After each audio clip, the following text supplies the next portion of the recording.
Assalamualaikum warahmatullahi wabarakatuh. Waalaikumsalam warahmatullahi wabarakatuh. Alhamdulillahi rabbil alamin. Wa bihi nasta'inu ala umuri dunya waddin.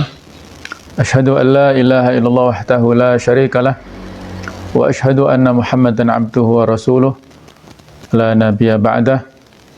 Allahumma shalli wa sallim ala sayyidina wa habibina wa maulana Muhammad wa ala alihi wa ashabihi wa ansarihi wa junudihi wa man sara ala natihi wa ta'abi da'watihi ila yaumil qiyamah. Allahumma inna nas'aluka ilman nafi'a wa na'udzubika min ilmin la yanfa'. Allahumma la sahla illa ma ja'altahu sahla wa anta taj'alul hasana idza syi'ta sahla. Rabbi shrah li sadri wa yassir li amri wahlul 'uqdatam min lisani yafqahu qawli, amma ba'du. Para pemirsa yang berbahagia, alhamdulillah pada pagi hari ini kita bisa bertemu kembali dalam acara kajian kitab online. Mudah-mudahan waktu kita, majelis kita, dan segala yang diberikan oleh Allah kepada kita semua bisa bermanfaat dan bisa menambah semangat kita untuk bertakarrub kepada Allah Ta'ala. Ilmu yang kita dapatkan mudah-mudahan menambah keimanan kita dan menambah rasa takut kita kepada Allah Subhanahu wa Ta'ala. Amin ya rabbal alamin. Para pemirsa yang berbahagia, marilah kita lanjutkan kajian kitab online ini, yaitu dari kitab Al-Wajiz fi Idah Qawaid Al-Fiqh Al-Kulliyah, yang mana kita masih pada pembahasan penjelasan dan rincian dari kaidah kulliyah yang kedua, al-yaqin la yazul bisyak, di mana kaidah ini ada beberapa turunannya yang sudah kita bahas bagian di pertemuan sebelumnya, dan sekarang kita akan lanjutkan, yaitu judul kaidah al-aslu bara'atu zimmah. Pada dasarnya terbebasnya tanggungan. Kaidah ini diambilkan dari sabda Rasulullah SAW dalam sebuah hadis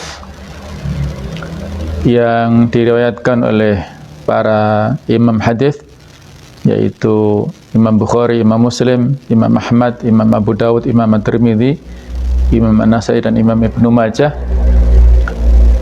Rasulullah SAW bersabda, al-bayyinatu 'alal mudda'i wal yamin 'alal mudda'a alaihi. Bukti itu terhadap orang yang menuduh, dan sumpah itu terhadap orang yang tertuduh. Maksud dari kaidah dan hadis ini seperti apa akan kita bahas pada pertemuan ini, ya. Makna secara bahasa kaidah ini, yang dimaksud al-aslu adalah al-qaidatul mustamirrah, kaidah yang berkelanjutan, yang terus-menerus.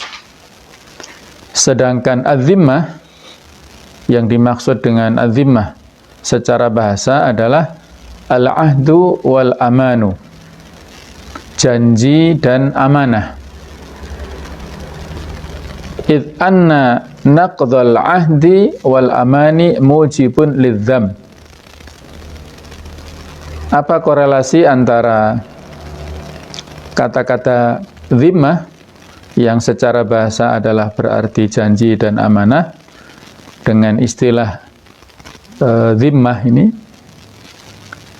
Bahwasanya melanggar janji dan amanah itu mewajibkan azam. Jadi azam itu adalah celaan. Jadi di sini ada azimmah, asal katanya adalah azammu. Zimmah ini dalam bahasa bebas kita artikan tanggungan, sementara azammu itu celaan. Nah, pendekatan secara bahasa seperti yang tadi kita sampaikan, bahwa orang yang melanggar janji, melanggar amanah, maka dia mendapatkan celaan dari orang lain, baik itu dari yang memberikan amanah atau yang dijanjikan itu. Sedangkan azimmah indal fuqaha, kata-kata azimmah menurut para ahli fikih adalah bimakna an-nafsu au adzatul lati laha ahdun. Artinya adalah sesuatu atau kalau arti harfiah an-nafsu kan jiwa. Maksudnya jiwa di sini bukan semata-mata manusia ya, tapi suatu fisik, suatu zat yang allatilah ahdun, yang ada terikat dengan sebuah perjanjian. Wal muradu biha huna, dan yang dimaksud dalam konteks kita ini adalah, yang dimaksud dengan azimah itu ahliyatul insan litahammuli uhdatin ma yajri bainahu wa baina ghairihi minal uqudi syar'iyyah au at-tasarrufat. Jadi kelayakan seorang manusia untuk menanggung perjanjian yang berlaku antara dia dengan orang lain berupa transaksi-transaksi syar'i ataupun perilaku-perilaku. Jadi itulah yang dimaksud dengan azimmah secara pendekatan atau pemahaman dari para ulama fikih. Nanti akan lebih jelas ketika kita penjelasan atau kita jelaskan tentang makna istilah ya. Al-makna al-fiqhi lil qaidah, makna secara fikih qaidah yang kita bahas pada kesempatan ini, bahwa al-qaidatul mustamirrah annal insan bari'u zimmah min wujubi syai'in au luzumihi. Kaidah yang berlaku, yang berlangsung secara terus-menerus berkelanjutan adalah bahwa seseorang itu bari'u zimmah, terbebas tanggungannya, min wujubi syai'in au luzumihi, dari kewajiban sesuatu atau keharusan untuk menunaikan sesuatu itu, wa kaunuhu masyghul zimmah khilaful asli, dan keberadaan seseorang harus menunaikan tanggungan, terikat dengan sebuah tanggungan, itu adalah khilaful asl, bertentangan dengan kaidah dasar. Wali annal asla bara'atu zimmatil insan fal mutamassiku bil bara'ah mutamassikun bil asl. Karena sesungguhnya terbebasnya tanggungan seseorang berarti atau bermakna al-mutamassik bil bara'ah, dia berpegang teguh dengan sebuah kebebasan. Itu berarti mutamassikun bil asal, dia berpegang teguh dengan kaidah dasar. Wal mudda'i mutamassikun bi khilafil asal. Sedangkan orang yang menuduh itu berpegang teguh dengan sesuatu yang bertentangan dengan asas atau dengan kaidah dasar. Walidzalika la yuqbalu fi da'wa syughli zimmah syahidun wahidun malam ya'tadid bi syahidin akhar. Oleh karena itulah tidak diterima tuduhan terhadap orang lain tentang kewajiban seseorang untuk menunaikan tanggungan hanya dengan satu orang saksi, selama dia tidak bisa mendatangkan saksi yang lainnya. Au yaminul mudda'a alaihi, atau sumpah yang dilakukan oleh orang yang tertuduh. Walidzalika kanal qawlu lil mudda'a alaihi ma'a yamini. Oleh karena itu perkataan yang diterima, yang dimenangkan dalam sebuah proses peradilan itu adalah milik orang yang tertuduh apabila dia menyertakan kesaksiannya atau pengakuannya itu dengan sumpah. Inda adamil bayinah, ketika tidak ada bukti yang didatangkan oleh orang yang menuduh, li'annahu mutamassikun bil asl, karena pada dasarnya dia berpegang teguh dengan sesuatu yang asasi atau yang kaidah dasar tadi ya. Mungkin agak bingung ya. Saya berikan contoh yang terjadi pada zaman dulu supaya bisa memberikan penjelasan dari kaidah ini ya. Para pemirsa yang berbahagia, dulu pernah pada zaman Khalifah Ali bin Abi Thalib radhiyallahu anhu, beliau satu saat melihat sebuah baju besi yang dipakai oleh orang Yahudi. Nah, Khalifah Ali saat itu ya melihat, loh, baju besi ini kok sepertinya punya saya, tapi kok dipakai si Yahudi itu. Ciri-cirinya itu persis punyanya. Beliau kehilangan di sebuah pertempuran. Nah, akhirnya apa? Ali bin Abi Thalib yang saat itu posisinya sebagai seorang khalifah mengadukan ya. Jadi inilah etikanya ya. Walaupun dia seorang kepala negara, beliau mengadukan tentang baju besinya yang hilang dan ternyata itu dipakai oleh si Yahudi ini. Hanya diadukan kepada seorang hakim yang bernama Syureh. Laporlah Ali kepada Syureh, wahai hakim, saya kehilangan baju besi dan itu dipakai si Yahudi itu. Maka dipanggillah di Yahudi itu, dilakukan cross check ya dalam peradilan itu. Ketika si Yahudi datang, ditanya, wahai Yahudi, apakah betul baju besi ini kamu ambil dari Ali bin Abi Thalib? Kata si Yahudi, tidak betul wahai hakim, ini baju saya, ini milik saya. Maka hakim kembali bertanya kepada Ali bin Abi Thalib, bagaimana wahai Ali bin Abi Thalib, orang yang Anda tuduh nggak mengakui, apakah Anda punya saksi bahwasanya baju ini milik Anda? Maka didatangkanlah si Hasan ibnu Ali untuk menjadi saksi. Saya panggil anak saya. Kata hakim, kesaksian anak tidak kami terima. Apakah Anda punya saksi lain, punya bukti lain bahwasanya baju besi ini milik Anda? Kata Ali bin Abi Thalib, saya tidak punya. Tidak ada bukti atau saksi lain. Maka si hakim Syureh memberikan keputusan, kalau begitu baju ini milik si Yahudi. Coba kita perhatikan bagaimana sikap Ali bin Abi Thalib dengan keputusan si hakim Syureh ini. Posisi Ali nggak main-main ya. Beliau seorang khalifah, posisinya lebih tinggi daripada seorang presiden kalau sekarang ini, karena kekuasaannya lintas negara. Tapi dalam kasus ini, perkara tuduhan ya terhadap baju besi miliknya itu, pengaduannya nggak diterima, artinya dia dikalahkan dalam kasus ini.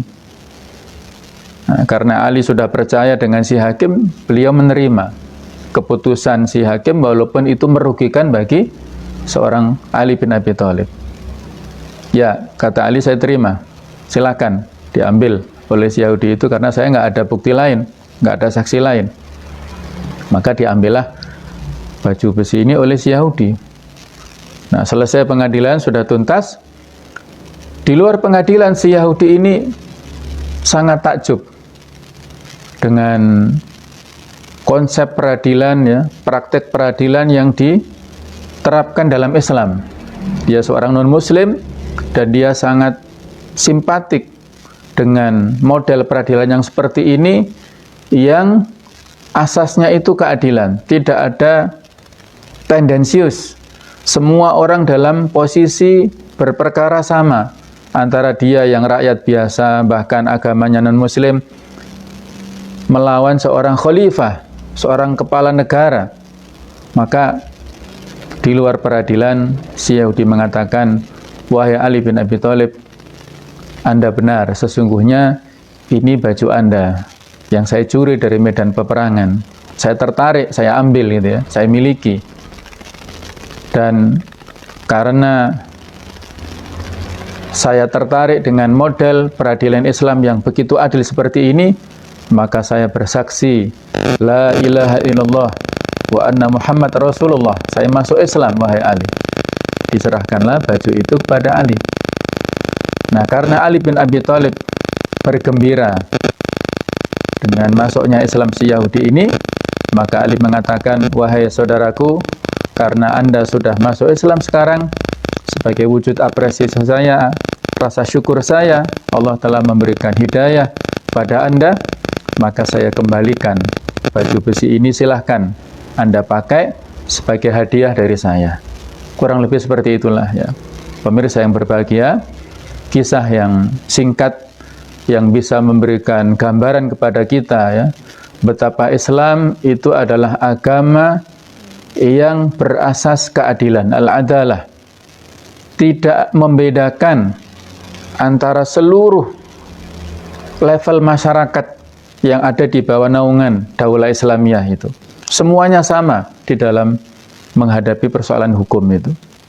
Maka inilah yang menimbulkan ketertarikan semua pengikut atau warga negara Jazirah Arab saat itu, dan banyak mereka yang masuk ke agama Islam karena konsep Islam yang sedemikian adilnya dan sedemikian wibawa ya, dan bisa mengayomi semua masyarakat. Nah, itulah indahnya hukum Islam yang ditampilkan oleh para pendahulu kita saat dulu ya, saat itu, yang kalau kita bisa mencontohnya di level manapun kita, insya Allah keindahan Islam itu akan selalu tampil dan akan selalu bisa menjadi solusi permasalahan di masyarakat kita saat ini. Nah, coba kita korelasikan antara kisah itu dengan kaidah ini ya. Jadi al-mudda'i di sini adalah Ali bin Abi Thalib. Beliau yang menuduh. Al-bayyinatu 'alal mudda'i. Bukti itu harus didatangkan oleh seorang yang menuduh. Kalau bukti di peradilan hukum positif, kalau kita sekarang ini kan ada saksi dan ada bukti lain. Saksi walaupun 100 misalnya, itu masih satu komponen, harus ada bukti lain, alat bukti lain lah gitu ya, untuk membuktikan kesalahan orang yang melakukan kriminal.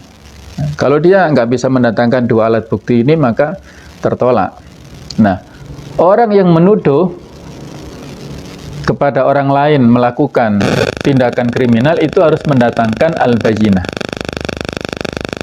Sedangkan orang yang dituduh itu melakukan sumpah, melakukan semacam penguatan demi Allah misalnya, bahwasanya ini milik saya. Kalau dituduh milik ini, berarti dia harus mendatangkan bukti. Nah, kurang lebih seperti itu ya, karena al-aslu bara'atu dhimmah. Pada dasarnya seorang itu terbebas dari tanggungan. Kalau penjelasan tadi bahwasanya al-aslu, bahwasanya pada dasarnya dalam hal ini seseorang itu terbebas dari tanggungan. Kalau di sini dia dituduh menanggung sesuatu, maka harus didatangkan dalilu khilafi, yaitu dasar bukti yang bertentangan dengan al-asl di sini, yang itu dibebankan kepada al-mudda'i. Nah, kurang lebih seperti itulah para pemirsa yang berbahagia. Nanti contoh-contohnya akan bisa kita kupas atau bisa kita sampaikan lebih lanjut ya.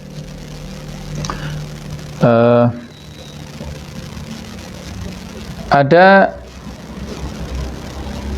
contoh ya yang menjadi penjelas dari contoh atau dari kaidah ini, idza ta'a rajulun ala bikrin balighah anna waliyaha zawwajaha minhu qabla isti'dzaniha. Jadi kalau ada seorang laki-laki yang mengklaim atau yang menuduh terhadap seorang perawan, perempuan yang belum menikah ya, seorang perawan, bahwa laki-laki ini mengatakan si wali dari perawan itu telah menikahkannya dengan putrinya qabla isti'dzaniha, sebelum dia minta izin kepada si putrinya ini. Falamma balaghaha sakatat, ketika kabar ini sampai kepada si sang putri ini, dia diam. Waqalat, dan dia mengatakan bal radadtu, saya menolak, saya nggak mau. Nah, jadi pemirsa yang berbahagia, etika dalam Islam ini kan bahwa kalau perempuan itu masih gadis ya, masih perawan, maka perwaliannya itu adalah kepada ayahnya ataupun kepada saudaranya laki-laki atau yang lain kepada pamannya, ada urutannya lah ya. Jadi si wanita yang masih gadis tidak bisa mewakili menjadi wali untuk dirinya sendiri. Berbeda dengan janda yang ada khilafiyah tentunya dalam bab ini ya. Kalau seorang wali didatangi seorang yang melamar ya, kemudian si wali ini bertanya kepada putrinya, wahai putriku, mau nggak kamu tak nikahkan dengan laki-laki itu, pemuda itu?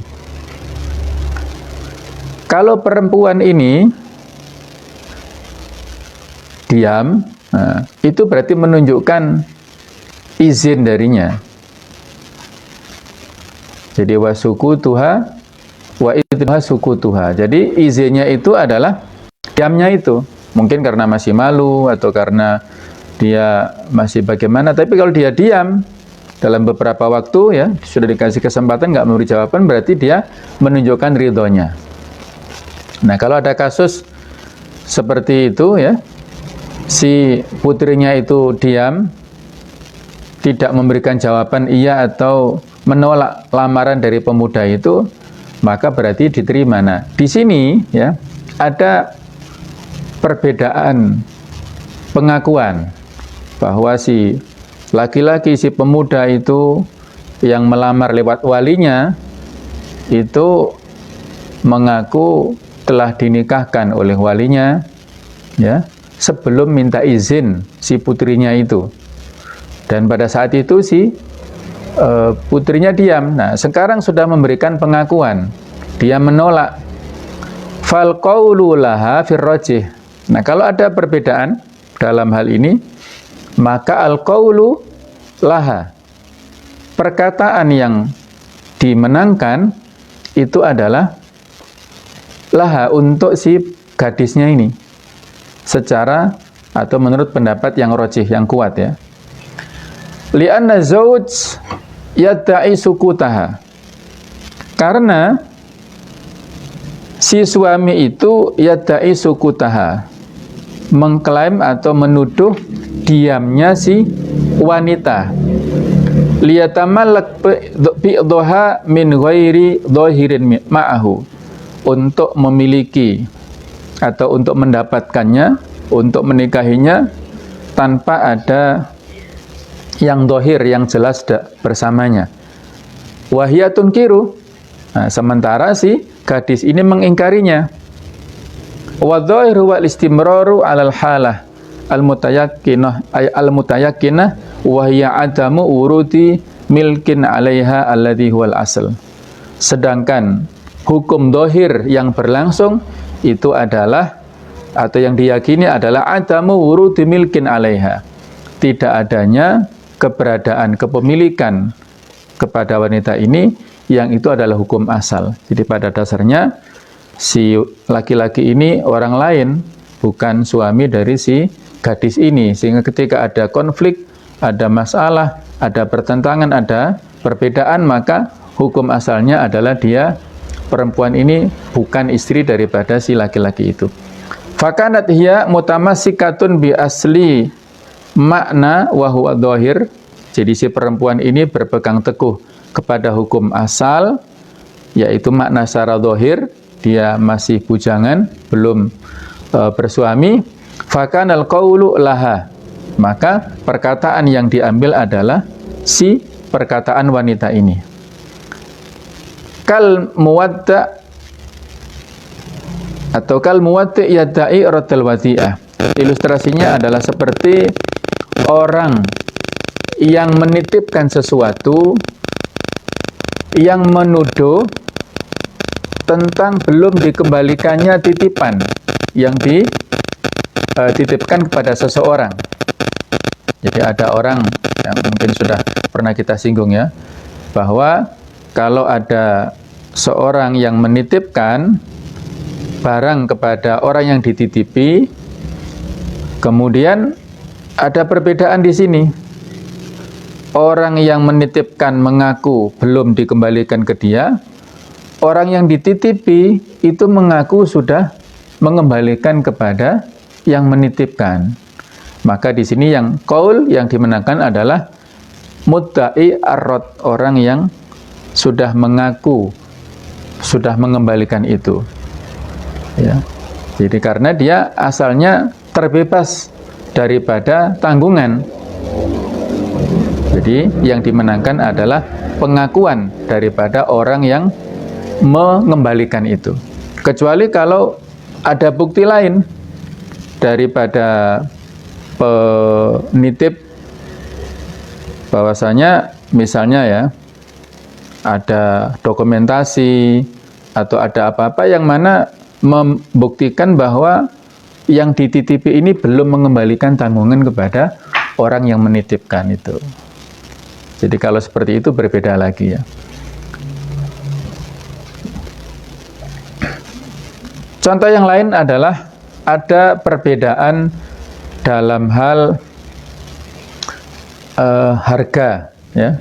Harga barang atau nilai barang yang rusak. Haitsu tajibu qimatuhu ala mutlifihi. Di mana barang yang rusak itu diwajibkan kepada orang yang merusaknya.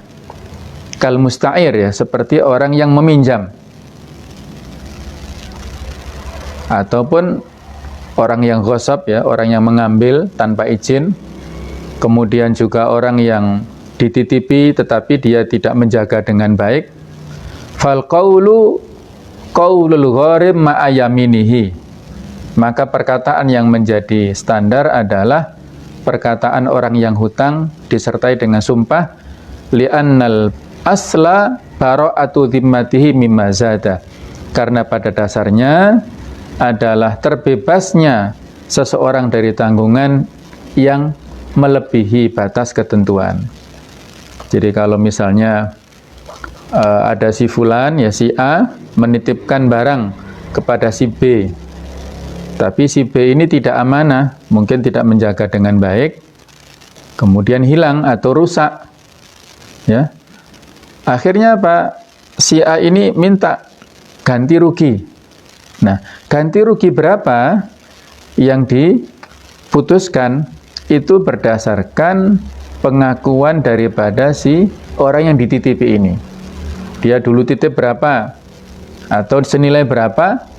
Kalau ada pengakuan kekurangan dan sebagainya dari orang yang menitipkan, ini berarti perlu bukti tadi ya. Selama orang yang dititipi itu sudah sumpah dan sudah melakukan ya, menunaikan tuduhannya itu, maka dia terbebas dari tanggungannya.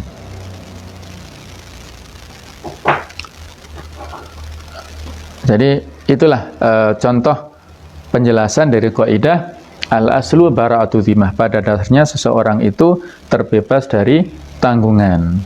Ya, saya kira itu untuk penjelasan dari kaidah pertama ini dalam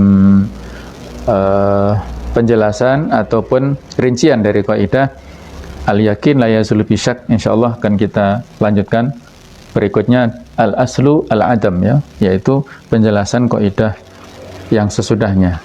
Mungkin ada yang mau ditanyakan dari permasalahan ini, kami persilakan.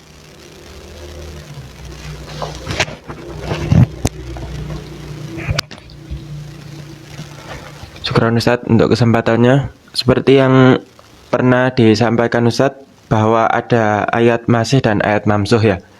Nah, di sini untuk kaidah al-bayyinah ala mudda'i apakah berlaku untuk yang ada di surat Al-Ahzab itu Ustadz, yang di awal kan bahwa seorang saksi yang melihat atau menuduh zinanya seorang wanita, maka dia harus mendatangkan beberapa saksi atau dia bisa dengan hanya bersumpah Ustadz atas tindakan dari pezina itu tersebut. Berarti kan di sini al-yamin alal mudda'i kan, bukan al-bayyinah alal mudda'i. Apakah ada ayat masih dari ayat tersebut atau ayat tersebut yang masih berlaku sampai sekarang?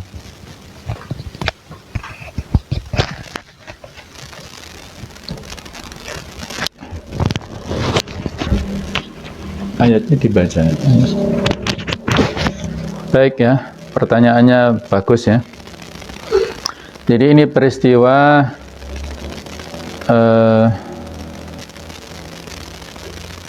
hadithul ifki itu ya.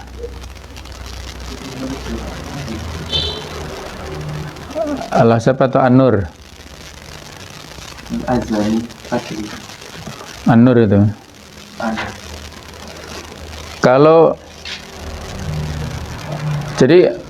Kalau ada orang ya, kalau hadithul ifki kan pada saat itu ayat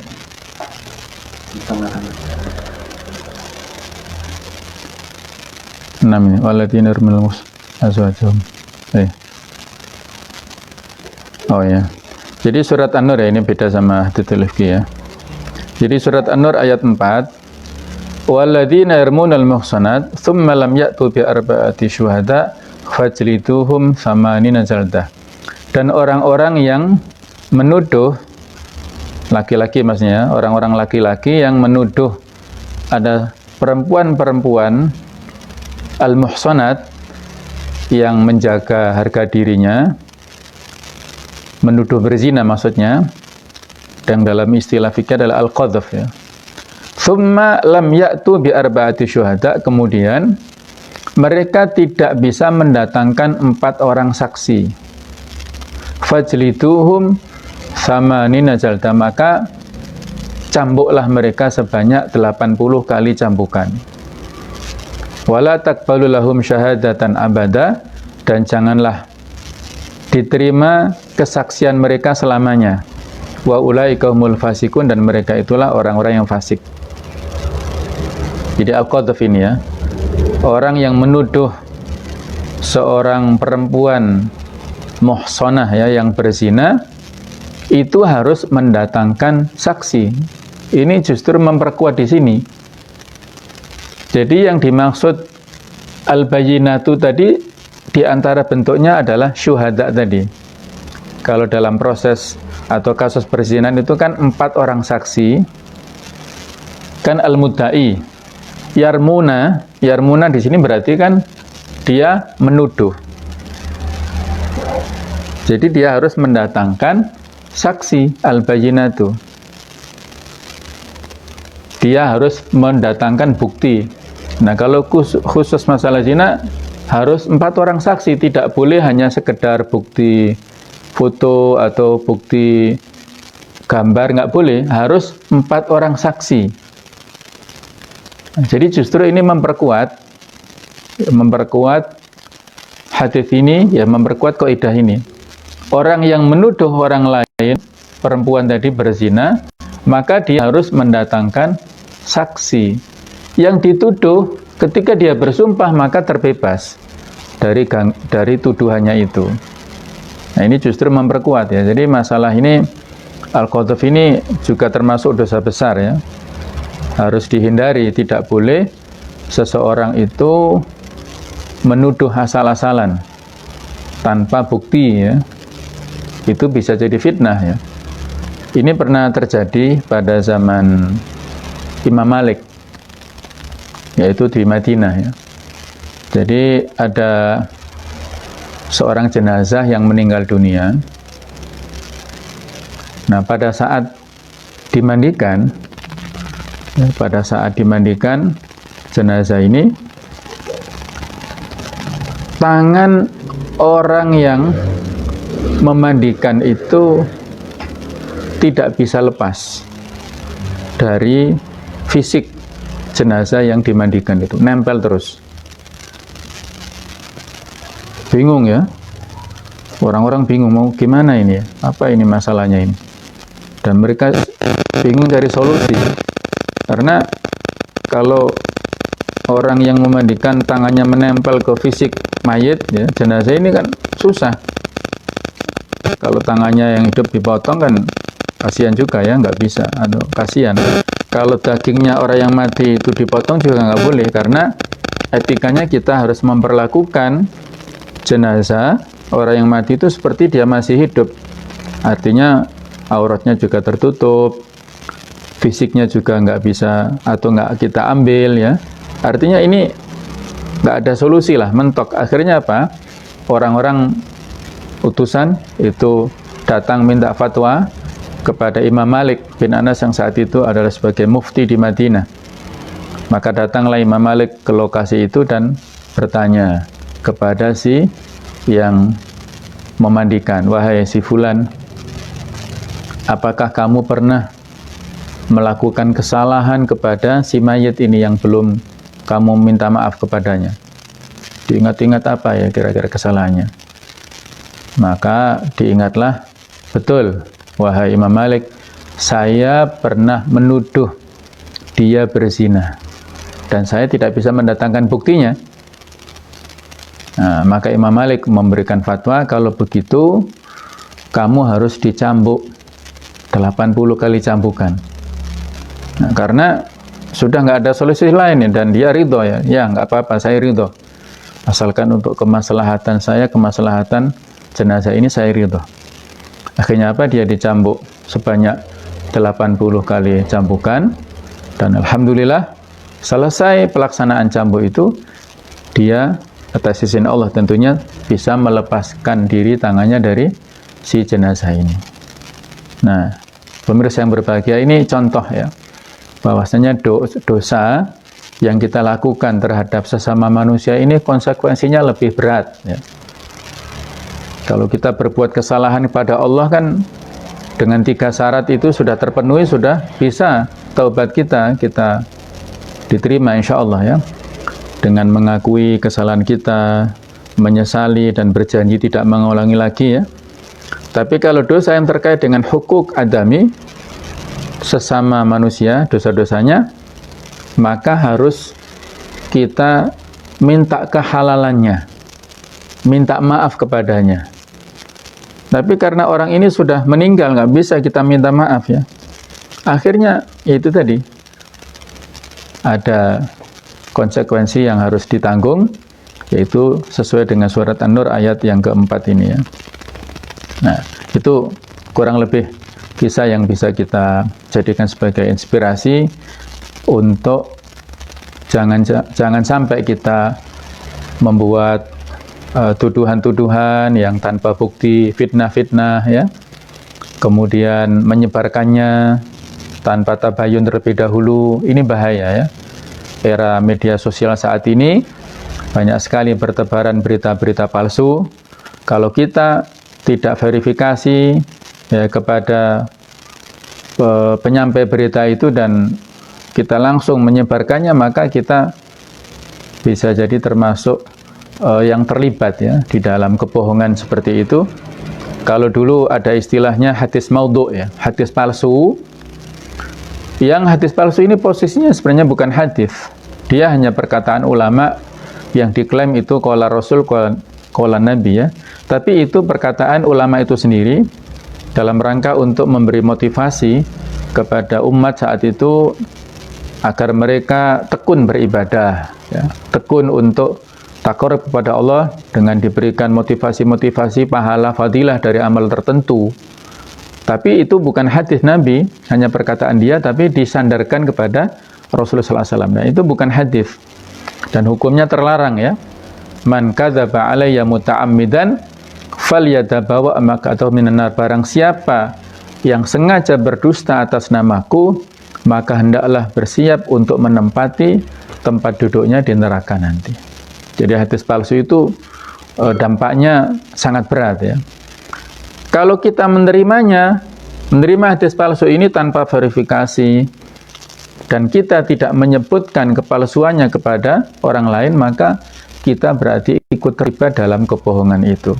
Boleh kita sampaikan kepada orang lain, misalnya ada hadis, marilah jamaah sekalian kita cinta NKRI kita, ya, berdasarkan hadis hubbul watan minal iman, cinta tanah air sebagian dari iman. Ini kan hadis palsu, ya.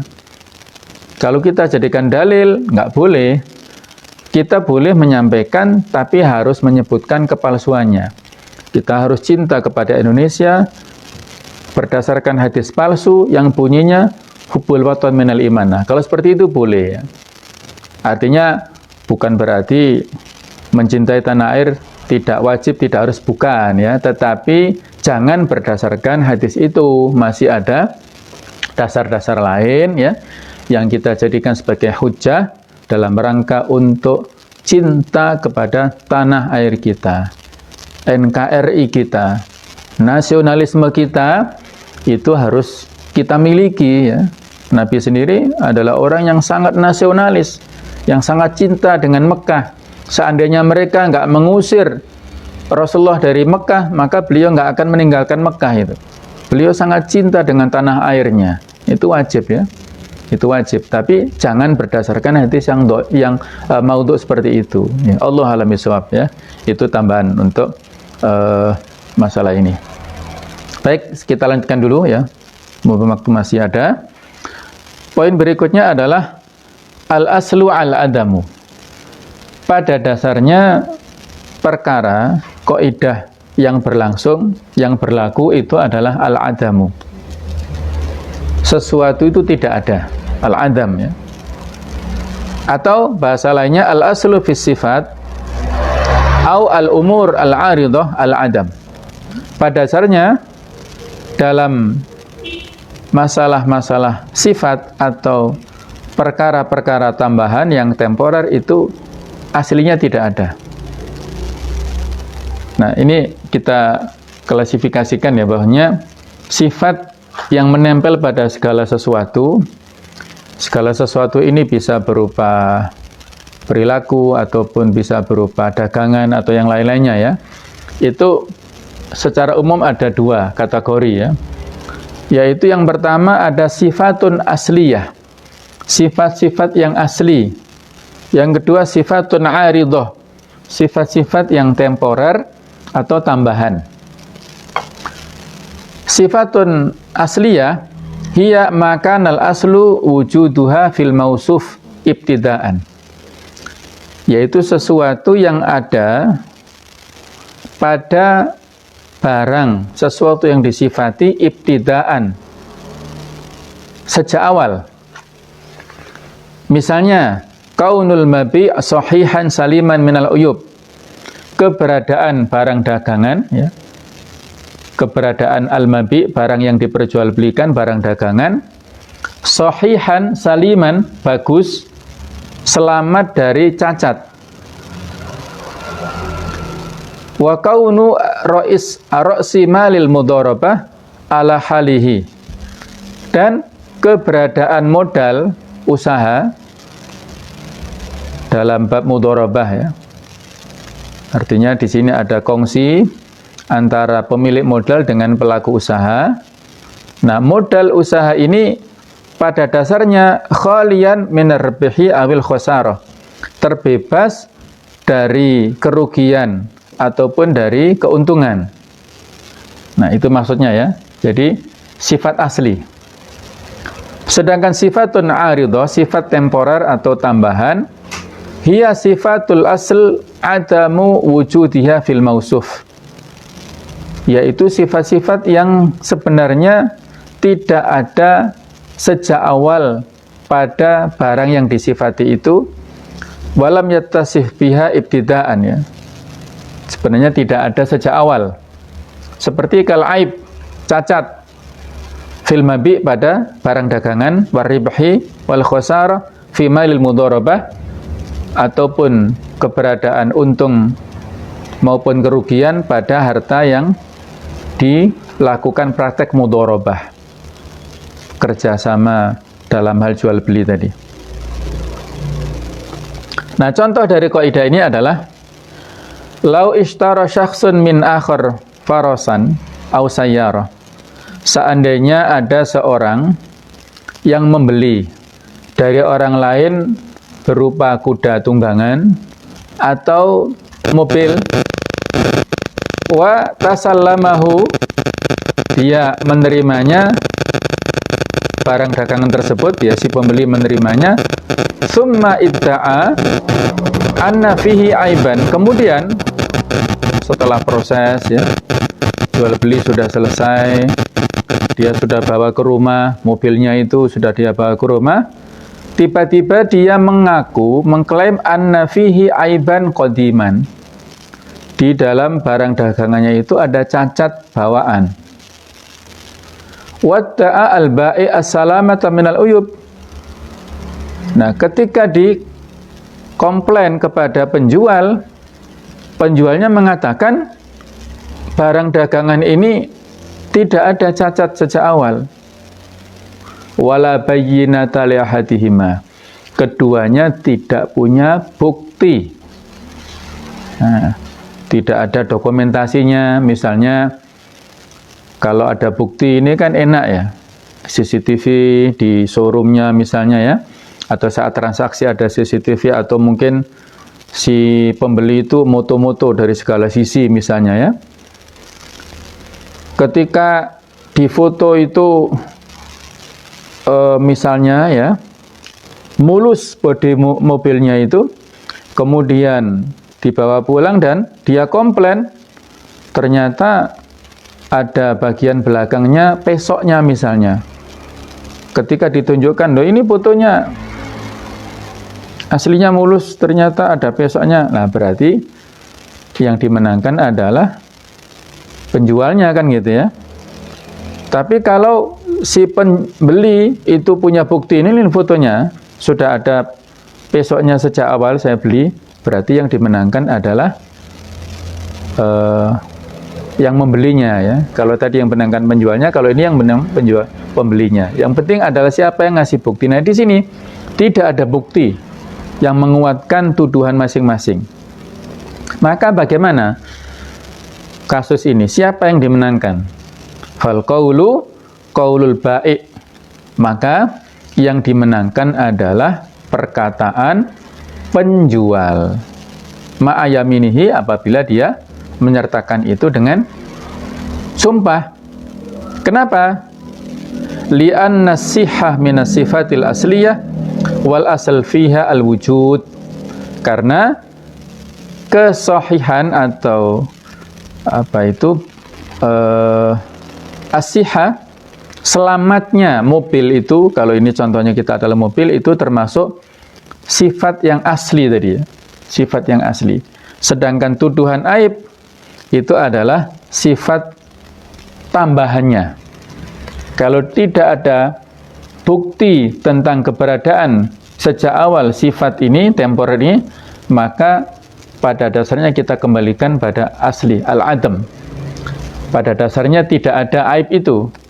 Kalau ada tuduhan aib, maka harus ada buktinya. Nah, maka kalau tidak ada bukti, al-qaulu qaulu al-mudda'alih. Ini ada kaitannya, kan? Yang dimenangkan adalah orang yang dituduh tadi. Penjual kan tertuduh, nah, pembeli kan menuduh. Maka sebenarnya pembeli harus mendatangkan buktinya. Ya, seperti itu, ya. Jadi itulah yang terkait dengan masalah muamalah, ya. Muamalah kehidupan kita sehari-hari, ya. Contoh lain adalah idza ikhtalafa syarika al-mudharabah. Kalau ada perselisihan antara dua orang yang melakukan praktik mudharabah. Jadi mudharabah itu adalah kerjasama ya dalam hal berdagang. Si pemilik modal itu menitipkan modal usaha sejumlah sekian.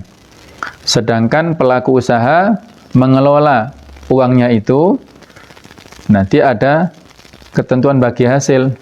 Apakah 50-50, apakah 60-40, tergantung kesepakatan ya, tidak ada batasan di sini, tergantung kebutuhan masing-masing. Jika ada dua orang yang bertentangan, berbeda pendapat ya antara dua orang, pemilik modal dengan pelaku usaha ini bertentangan, berbeda pendapat fi husulir ribhi wa adamihi, tentang adanya untung maupun tidak adanya untung. Faqala rabbul mal, pemilik modal mengatakan, robihta alfan, engkau untung 1000 misalnya. Itu tuduhan daripada pemilik modal. Wa qala al-mudharib, sementara pelaku usaha mengatakan, ma hasala ribhun, tidak ada keuntungan itu sedikit pun, tidak ada sama sekali. Fal qawlu lil mudharib ma'ayaminihi, maka ucapan yang dipegang, yang dimenangkan adalah perkataan pelaku usaha beserta dengan sumpahnya. Kenapa? Litamassukihi bil asl, karena dia berpegang teguh dengan al-asl di sini. Al-aslu ya. Wa huwa adamu sifatil aridah. Pada dasarnya sesuatu yang asal itu adalah al-adam. Kalau di sini adamu sifat al-aridah, tidak adanya keuntungan. Ya. Wal bayyinatu ala rabbil mal, sedangkan bukti harus kepada pemilik modal li isbatir rabhi, untuk dia menetapkan keuntungan harus ada buktinya. Li annahu yadda'i khilafal asal, karena dia menuduh sesuatu yang bertentangan dengan asal. Fayahtaju lil isbat, maka dia butuh buktinya ya. Misalnya bukti itu bukti transaksi misalnya ya. Loh, kamu kan sudah ada transaksi selama 1 bulan ini. Misalnya kalau dia berdagang warung atau berdagang mobil, nah itu si fulan itu tetangga saya beli mobil darimu sini kok. Nah, ada buktinya misalnya ya. Maka ya disinilah bisa memperkuat argumen daripada orang yang pemilik modal itu. Kalau buktinya kuat, yang dimenangkan adalah pemilik modal. Tapi kalau tidak ada bukti sama sekali dan pengakuan daripada pelaku yang menjalankan usahanya itu, ya, itu pengakuannya tidak untung, maka al-aslu adamur ribhi. Pada dasarnya tidak ada ini. Jadi yang dimenangkan itu sifat asli ini. Kalau ini sifat tambahan ini harus ada tambahannya atau ada buktinya. Ya. Contoh yang lain ini, contoh ketika ada seseorang yang menjual kepada orang lain sapi betina atau 1 ekor sapi. Tsumma talabal mushtari raddaha, kemudian pembeli dalam hal ini menginginkan supaya barang sapi yang telah dibeli itu dikembalikan kepada penjualnya. Alasannya apa? Likauniha ghairu halub, karena sapi ini tidak bisa menyusui misalnya. Fa'an karol ba'i, maka penjual ini mengingkari wuku al-bai'i ala hadza syarat, keberadaan transaksi ini berdasarkan syarat ini. Fasifatul asliyah fil baqarah kaunuha ghairu halub, karena sifat asasi pada si sapi ini dia tidak menyusui. Wasifatul halbi tori'atun, sedangkan sifat menyusui ini temporer, baru datang berikutnya. Jadi maksudnya apa? Pada saat transaksi, si pembeli ini tidak menanyakan terlebih dahulu, tidak menyampaikan bahwasanya maksud dia membeli sapinya itu sapi perahan lah dalam tradisi kita ya. Dia tidak menyebutkan sejak awal membelinya sapi itu bukan untuk mendapatkan susunya. Ketika sudah selesai transaksi jual beli itu, sapinya sudah dibawa ke rumah, ternyata tidak menghasilkan susu, kemudian dia komplain kepada penjual, maka dalam hal ini dia dikalahkan, nggak bisa, karena syarat adanya susu ini tidak disebutkan sejak awal. Nah, kurang lebih seperti itu ya. Jadi tidak disebutkan sejak awal, sehingga kok moro-moro kemudian dia mengaku dirugikan karena sapinya itu tidak bisa menghasilkan susu. Nah, ini sesuatu yang tambahan tadi ya. Jadi intinya yang dimenangkan adalah sifat asli ini dulu ya. Itu menjadi pijakan awal ya, yang dalam beberapa kasus. Saya kira itu ya contoh-contoh yang penting untuk kita sampaikan. Barangkali ada yang mau bertanya atau minta penjelasan, monggo kami persilahkan. Ada yang mau ditanyakan?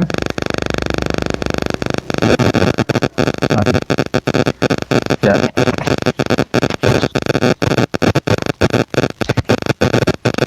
Dalam praktek jual beli yang sering kita temui sekarang kan banyak Ustadz yang memberi sebuah ketentuan bahwa barang yang sudah dibeli itu tidak dapat dikembalikan.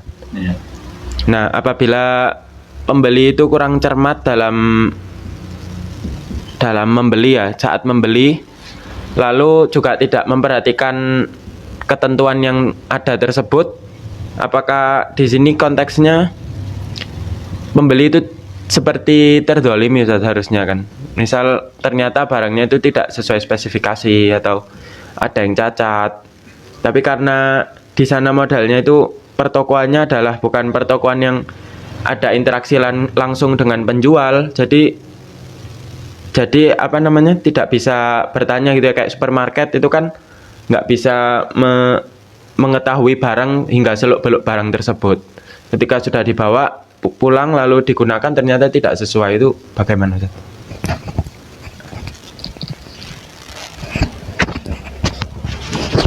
Ya, terima kasih ya, pertanyaannya bagus sekali.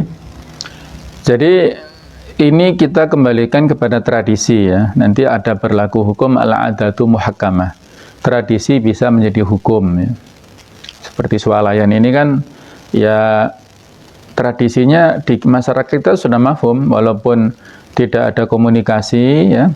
Ijab itu kan mewajibkan harga, qabul itu menerima, ridho dengan harga itu kan.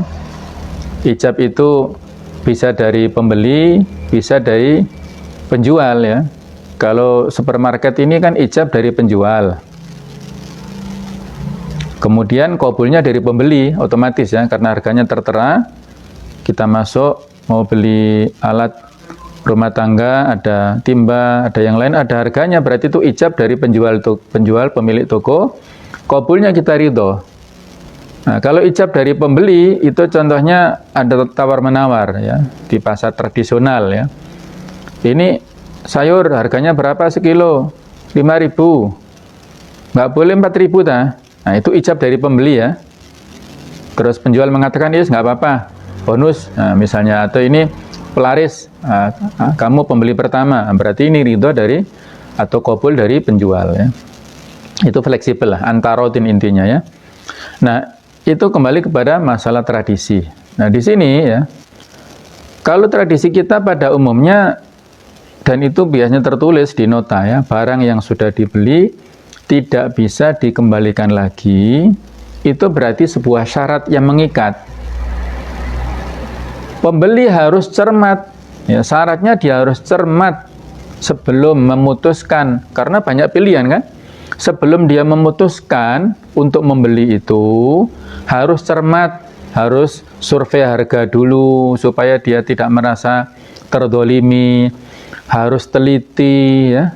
Kalau dia sudah berusaha sedemikian rupa, sudah dibawa ke rumah, ternyata barangnya tidak sesuai yang dia inginkan, maka ya dia tidak bisa berbuat apa-apa ya, dia tidak bisa menggugat dia sudah dalam posisi yang lemah. Nah, di sini yang namanya penjual juga tidak bisa dikategorikan dolim ya. Jadi memang ada bedanya, inilah fikih ya.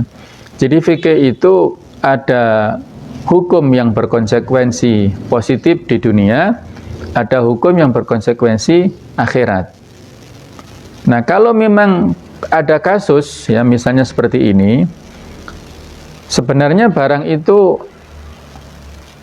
ada aibnya sejak awal. Kemudian penjualnya itu sudah tahu sejak awal misalnya, terus ditutup-tutupi misalnya ya, supaya barangnya laku.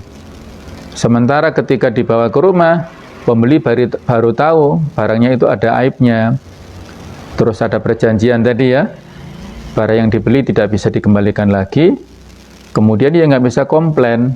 Nah, sebenarnya yang menangkan kasusnya pembeli ya, tapi dia tidak bisa komplain. Nah, di sini hukum akhiratnya yang berdosa adalah penjualnya tadi ya, tidak terus terang.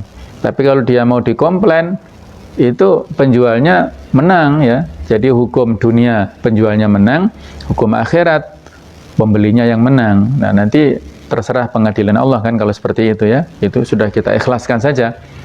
Kita ikhlaskan, nanti itu bisa menjadi tabungan di akhirat. Ya, jadi kita nggak perlu khawatir ya dengan proses kedoliman yang didapatkan di dunia ini ya. Orang yang berlaku dolim itu nanti justru dia menanamkan investasi yang buruk nanti di akhirat. Maksudnya untuk dirinya sendiri ya, dan dia akan menjadi orang-orang yang mutlif, orang-orang yang bukan mutlif tapi apa itu yang bangkrut ya, muflis ya. Orang yang bangkrut itu orang yang banyak kebaikannya, tapi karena banyak melakukan kedoliman si fulan di dunia, orang-orang yang mazlum nanti di akhirat minta keadilan Allah. Pahala kebaikan orang yang zalim diberikan kepada yang mazlum, kalau sudah habis maka dosanya yang mazlum dibebankan kepada yang zalim. Na'udzubillah min dzalik. Mudah-mudahan Allah Ta'ala melindungi kita semuanya, menjaga kita semuanya dari segala macam kecurangan, dari segala macam dosa dalam bermuamalah, dan mudah-mudahan kita selalu istiqomah dalam kebaikan. Amin ya rabbal alamin. Demikian kurang lebihnya mohon maaf. Subhanakallahumma wa bihamdika asyhadu alla ilaha illa anta astaghfiruka wa atubu ilaik. Wassalamualaikum warahmatullahi wabarakatuh.